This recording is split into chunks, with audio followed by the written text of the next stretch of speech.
Your Excellency, the President of the Republic of Kenya,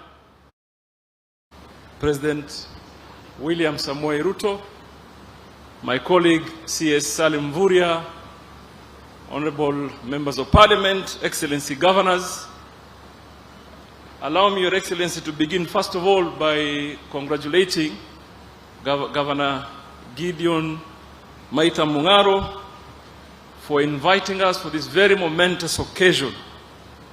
This really, for me, is an important conversation and largely a game changer on our economic conversation in our region. Your Excellency, I wouldn't want to take so much time. I know presentations have been made and you're likely to give us a lot more information. But I want the Kenyan people to know that in Kilifi here, there is, number one, enormous potential in the area of mining. Your Excellency, in Kilifi, probably in the entire coastal region, besides where Governor 002 comes from, I think in the deposits of limestone, you are competing. And therefore, we are now hosting one large cement factory. I have licensed very recently another one that will set up here in the Chonyi area with the support of the area member of parliament. Your Excellency, Ken Chonga is the one that brought investors to me. And I want to appreciate his effort. Your Excellency, in Kilifi here, we have witnessed after the air geological, physical, geophysical survey was done, there were many occurrences, but we are aware that there's huge deposits of manganese, lead, and obviously almost 40 or 50% of the salt that is consumed in the country comes from Kilifi, Your Excellency. There is also, you know, Your Excellency, you appointed me as CS for mining. I'm learning a new mineral every day. So there's a mineral called phonolites that has tremendous potential here. Obviously, silica sand, because of the production of cement on where Paul Katana and Kengamupe come from. Every house probably that you see in Kilifi, the coral building block is locally produced. And I believe strongly that is as a program that supports your housing program, Your Excellency. And I want to encourage that we organize more young people, put them in cooperatives, and encourage them to manage the process as well and be able to create some wealth. Your Excellency, that what surprised me is that all along I've been thinking, because Base Titanium opted to settle in Kwale, that Kwale may have had a huge deposit of titanium. Obviously, over the period they've proved that they extracted quite a bit, but I want to report that the occurrences on titanium on the belt of Kilifi are as big or even bigger than what has been extracted in Kwale. Your Excellency, in our EEZ for fishing, which has a potential of about 300 billion that is untapped, Kilifi hosts a fair share of that potential. And I feel encouraged, Your Excellency, that Governor has signed an MOU with the Kenya Shipyard to be able to support our fisherfolk, particularly artisanal fishermen and women, to be able to be more productive. Your government, Your Excellency, has invested heavily in supporting some programs, such as building fishing ports here in Kilifi, in Malindi.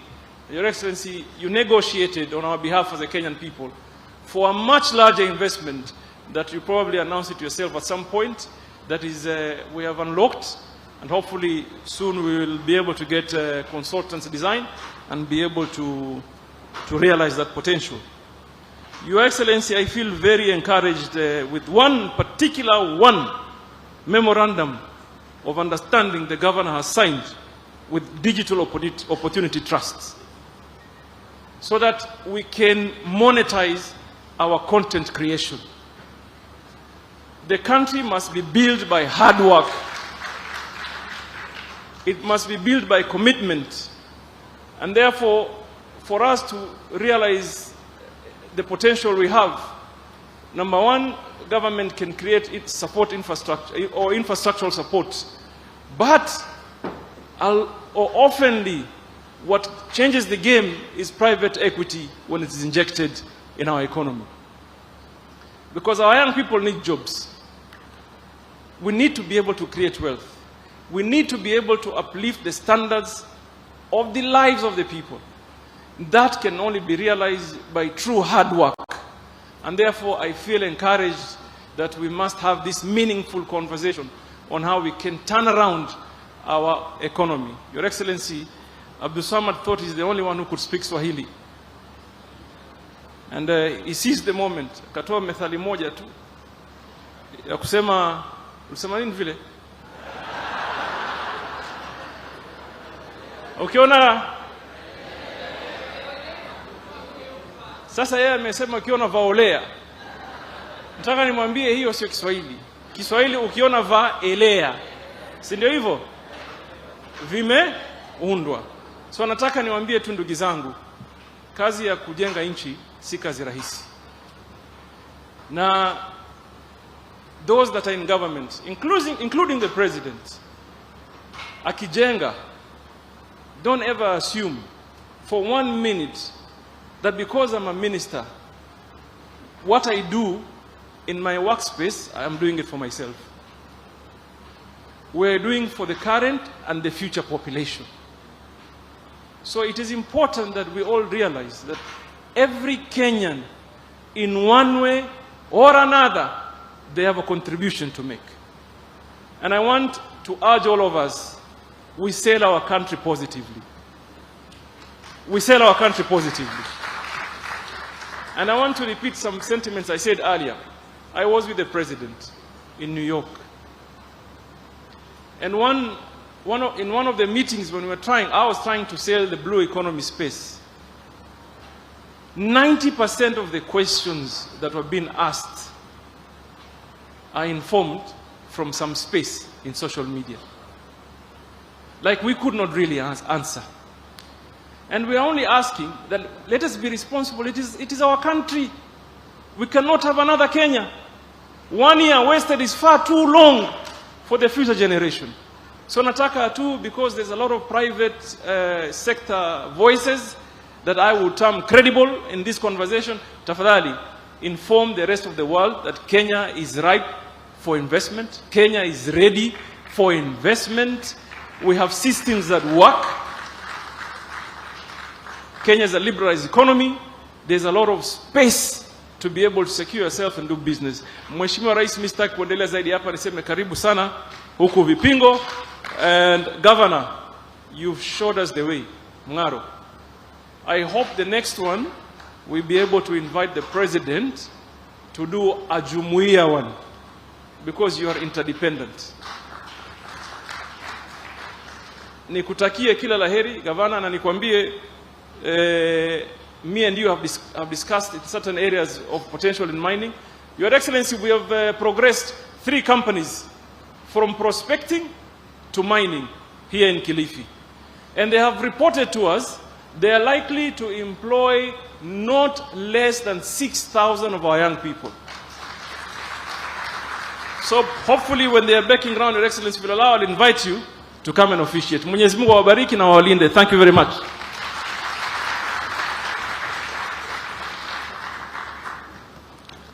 Thank you very much, Waziri. Allow me, Your Excellency, to also invite Right Honorable Speaker, Honorable Amason Kingi, to also share his remarks, being a senior leader also in Kilifi County. Karibu sana, Mheshimiwa Speaker.